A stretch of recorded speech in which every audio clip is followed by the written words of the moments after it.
दोस्तों, मंगोल का नाम सुनते ही हमारे ध्यान में वो जुल्म सितम आ जाते हैं जो मंगोलों ने आम इंसानों पर किए थे। मंगोलों के जुल्म सितम से कौन वाकिफ नहीं है दोस्तों। जिन लोगों ने भी कभी न कभी इतिहास पढ़ा होगा और जो कोई शख्स भी इतिहास की थोड़ी बहुत भी समझ रखता है वो ये बखूबी जानता है, अच्छी तरह से जानता है कि हमारी दुनिया के इतिहास में मंगोल सल्तनत से ज्यादा खतरनाक और मंगोल सल्तनत से ज्यादा जालिम सल्तनत कोई गुजरी ही नहीं है। हमारी दुनिया ने ना तो मंगोल सल्तनत से पहले इतनी ज्यादा जालिम फौज देखी थी, ना ही मंगोल सल्तनत के बाद में इतनी जालिम फौज कभी देखी है। यानी ये अभी तक की हमारी दुनिया की सबसे जालिम और सबसे खतरनाक सल्तनत थी।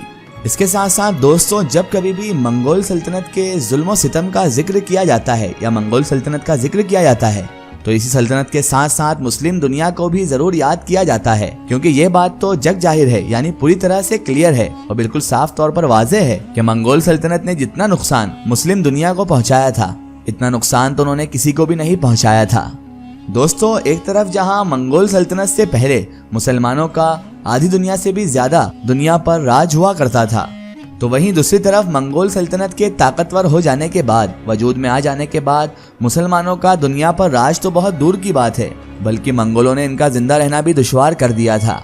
एक सदी के बाद तो ऐसा भी महसूस होने लग गया था कि मंगोलों की सल्तनत की जुल्म सितम का अगर ऐसा ही हाल चलता रहा जैसा वो चला रहे हैं तो अगले 30 से 40 साल के अंदर हमारी दुनिया में कोई मुसलमान तो दूर है बल्कि उनका कोई बच्चा भी बाकी हरगिज नहीं रह पाएगा।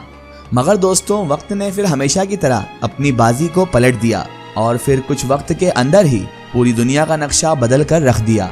पूरी दुनिया ने अपनी आंखों से देखा कि जिन मंगोलों की वजह से मुसलमान अपने पूरी दुनिया से खत्म होने की कगार पर थे, कुछ वक्त बाद जब वक्त की बाजी पलटी तो वही मुसलमान मंगोलों पर पूरी तरह से हावी भी हो चुके थे।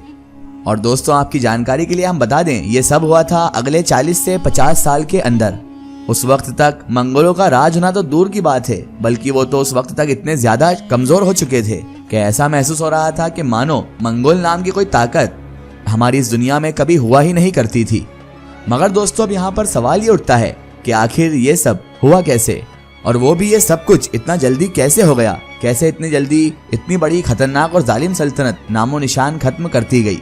तो दोस्तों, यहाँ हम आपको बताते चले कि इतिहासकार इसके पीछे बहुत सारी वजूहात बताते हैं, और उनमें से एक वजह यह भी थी कि जिन मंगोलों को उस दौरान हराना बहुत मुश्किल समझा जाता था, बहुत ज्यादा कठिन समझा जाता था, उन मंगोलों को हराने के लिए अब हमारी दुनिया में कुछ ताकतवर लोग पैदा हो चुके थे, जिनमें रुकनुद्दीन बारबस, बरके खान और अलाउद्दीन खिलजी जैसे लोगों का नाम टॉप पर आता है।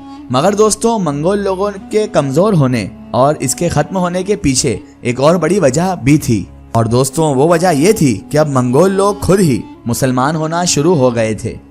इस्लाम धर्म से प्रभावित होकर, आकर्षित होकर मंगोल सल्तनत के बड़े बड़े सरदार जो कि बहुत जालिम और खतरनाक थे, उन्होंने भी अब इस्लाम अपनाना शुरू कर दिया था। और दोस्तों, आज की इस वीडियो में हम आपको इतिहास के कुछ ऐसे मशहूर मंगोल सरदार और मंगोलों के बारे में बताएंगे जिन्होंने न सिर्फ इस्लाम धर्म को अपनाया था, बल्कि इस्लाम धर्म को अपनाने के साथ साथ इन सरदारों ने, इन मंगोलों ने मंगोल सल्तनत को खत्म करने के लिए भी अहम किरदार अदा किया था, क्योंकि इस्लाम धर्म अपनाते ही इन बड़े बड़े सरदारों ने इस्लाम की ही तरफ से मंगोलों के खिलाफ मुसलमानों के साथ मिलकर लड़ना शुरू कर दिया था। तो दोस्तों, इस लिस्ट में जो सबसे पहला नाम आता है वो है बरके खान का। वही बरके खान के जिनको इस्लाम धर्म अपनाने वाले पहले मंगोल सरदार के रूप में याद किया जाता है। इसके तौर पर ही याद किया जाता है कि ये पहले मंगोल सरदार थे जिन्होंने इस्लाम अपनाया था, क्योंकि इनसे पहले मंगोल सल्तनत में किसी ने भी इस्लाम नहीं अपनाया था। बरके खान ने इस्लाम धर्म को एक सूफी बुजुर्ग से जानकर, समझकर और इस्लाम से प्रभावित होकर इस्लाम को अपना लिया था। और दोस्तों, बरके खान का इस्लाम धर्म में आना कोई आम बात नहीं थी, बल्कि ये तो एक इतिहास का टर्निंग पॉइंट था। मानो इसने न सिर्फ पूरी दुनिया के नक्शे को बल्कि इतिहास को भी पूरी तरह से बदल कर रख दिया था। क्योंकि दोस्तों, बरके खान मंगोलों के कोई आम सरदार नहीं थे, बल्कि ये तो मंगोल सल्तनत के एक बहुत बड़े हिस्से के सरदार भी हुआ करते थे, मालिक भी हुआ करते थे। यही वजह थी कि बरके खान के इस्लाम धर्म अपनाते ही दूसरे छोटे छोटे मंगोलों के सरदारों ने इस्लाम धर्म में दिलचस्पी लेना शुरू कर दी थी, और फिर कुछ वक्त के अंदर ही हजारों की तादाद में मंगोल मुसलमान होना शुरू हो गए थे। इसके अलावा बरके खान ने उस दौर में बची हुई आखिरी मुस्लिम सल्तनत यानी ममलूक सल्तनत के साथ गठबंधन गठजोड़ भी कर लिया था और उसके हुक्मरान यानी रुकनुद्दीन बेरबस के साथ मिलकर हलाकू खान और मंगोलों के खिलाफ जंग शुरू कर दी थी। आपको बताते चले दोस्तों कि ये खतरनाक जंग हलाकू खान के उस हमले के बाद शुरू हुई थी कि जो उसने बगदाद शहर पर कर दिया था, जिस हमले में हलाकू खान ने बगदाद को न सिर्फ पूरी तरह से तबाह कर दिया था बल्कि उसके लोगों को मारकर उनकी खोपड़ियों के मीनार भी बना दिए थे। और बरके खान के मुसलमानों की तरफ आ जाने की वजह से मुस्लिम दुनिया में मुस्लिम लोगों में एक नई जान सी आ गई थी। हलाकू खान जो पहले पूरी मुस्लिम दुनिया को रौंद देना चाहता था, अब वो चाहकर भी एक भी जंग नहीं जीत पा रहा था। हलाकू खान बार बार कोशिशें करता था मगर अपने इस खानदानी भाई को जिनका नाम बरके खान था उनको नहीं हरा पाता था। आखिरकार बरके खान और रुकनुद्दीन बेरबस जैसी लोगों की फौजों को हराने का ख्वाब अपने साथ लेकर ही हलाकू खान की मौत हो गई थी। दोस्तों हमारी लिस्ट में दूसरा नाम है नोगाई खान का। नोगाई खान गोल्डन हॉर्ड के एक मशहूर और ताकतवर कमांडर हुआ करते थे।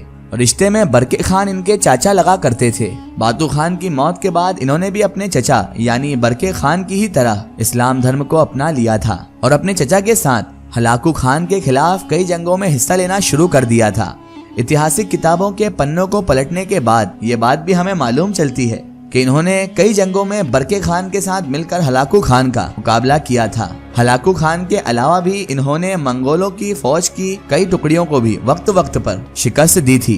हालांकि अपने चचा बरके खान की मौत के बाद ये गोल्डन हॉर्ड के इलाके से थोड़ा सा अलग हटकर यूरोप की तरफ भी निकल गए थे और जंगों में कामयाबी हासिल करते हुए पोलैंड और हंगरी के इलाकों तक बहुत अच्छी तरह से पहुंच गए थे। हालांकि आपको बताते चलें कि इनको मौत भी एक जंग में लड़ते हुए ही नसीब हुई थी। दोस्तों अब बात करते हैं इस लिस्ट में मौजूद तीसरे नाम की और वो है मामाई खान। मामाई खान भी गोल्डन हॉर्ड इलाके के ही मंगोल कमांडर हुआ करते थे। वो गोल्डन हॉर्ड इलाके के कभी खान तो ना बने मगर उन्होंने अपने इलाके के और अपनी फौज की मदद से इतनी ज्यादा ताकत हासिल कर ली थी कि गोल्डन हॉर्ड पर बैठने वाला खान जो सरदार हुआ करता था उनकी मर्जी के बगैर नहीं चुना जाता था बल्कि इनकी मर्जी की इनकी इजाजत की वजह से ही चुना जाता था। यानी उस सल्तनत की गद्दी पर जिस भी इंसान को बिठाया जाता था वो इनके हाँ करने के बाद ही बैठा करता था। मामाई खान को सबसे पहले सन 1350 के करीब में गोल्डन हॉर्ड के इलाके का गवर्नर बनाया गया था मगर फिर धीरे धीरे इन्होंने अपनी काबिलियत के बलबूते पर इतनी ज्यादा शोहरत और ताकत हासिल कर ली थी कि रूस का वो हुक्मरान जो गोल्डन हॉर्ड की सल्तनत को टैक्स दिया करता था वो ये टैक्स सल्तनत के हुक्मरान को देने की बजाय इनको ही दे दिया करता था। इससे आप लोग इस बात का भी अंदाजा लगा सकते हैं कि सल्तनत में इनकी राजनीतिक पकड़ का क्या आलम था। मामाई खान ने भी सन 1380 के करीब में 54 से 55 साल की उम्र में एक जंग में लड़ते हुए इस दुनिया को अलविदा कह दिया था। दोस्तों अब इस लिस्ट में अगला नाम है तकुदार अगलन का। दोस्तों तकुदार अगलन को तकुदार अहमद के नाम से भी जाना जाता है। दरअसल दोस्तों ये रिश्ते में हलाकू खान जैसे खतरनाक और जालिम इंसान के सगे बेटे थे। हलाकू खान की मौत के बाद उसकी हुकूमत उसके बेटे अबाका खान के पास आई। अबाका खान के बाद उसकी ये सल्तनत उसके भाई के पास आई जिस भाई का नाम तकुदार अगलन था। तकुदार अगलन पहले तो मुसलमान बने और बाद में फिर उन्होंने अपना नाम बदलकर तकुदार अहमद भी कर लिया मगर जैसे ही ये मुसलमान हुए तो वैसे ही इनके भाई यानी के अबाका खान का जो बेटा था इसको अरबून खान के नाम से जाना जाता है उसने इनके खिलाफ बगावत शुरू कर दी। उसके साथ इस बगावत में मंगोल सल्तनत के कई बड़े बड़े वजीर भी शामिल थे मगर तकुदार अहमद इस बगावत को कुचलने में कामयाब हो गए थे और उन्होंने अरबून खान को कैद में डाल दिया था। मगर एक बार फिर से मंगोल सल्तनत के बड़े बड़े वजीरों ने मिलकर प्लानिंग करके तकुदार अहमद के खिलाफ फिर से बगावत कर दी। ये बगावत इतनी बड़ी थी कि जिसको तकुदार अहमद कुचलने में कामयाब ना हो सके। उन वजीरों ने तकुदार अहमद को कैदी बना लिया और उसके बाद अरगून खान को कैद से छुड़ाकर उस सल्तनत का मालिक बना दिया। जिसके बाद अरगून खान ने गद्दी पर बैठते ही तकुदार अहमद की मौत का फरमान जारी कर दिया और इस तरह से इन्होंने हमारी दुनिया को बहुत कम उम्र में ही अलविदा भी कह दिया। फिलहाल दोस्तों आज की हमारी वीडियो में बस इतना ही। अगर ये वीडियो आपको पसंद आई है तो इसे ज़्यादा से ज़्यादा शेयर करें और इसे अपने रिश्तेदार और दोस्त अहबाब तक ज़रूर पहुंचाएं। इसी तरह की इन्फॉर्मेटिव और हिस्टोरिकल वीडियो के लिए हमारे चैनल को सब्सक्राइब कीजिए और पास में दिए गए घंटी के आइकन को ज़रूर दबाएं ताकि हमारी आने वाली हर नई वीडियो की नोटिफिकेशन आप तक पहुँचती रहे।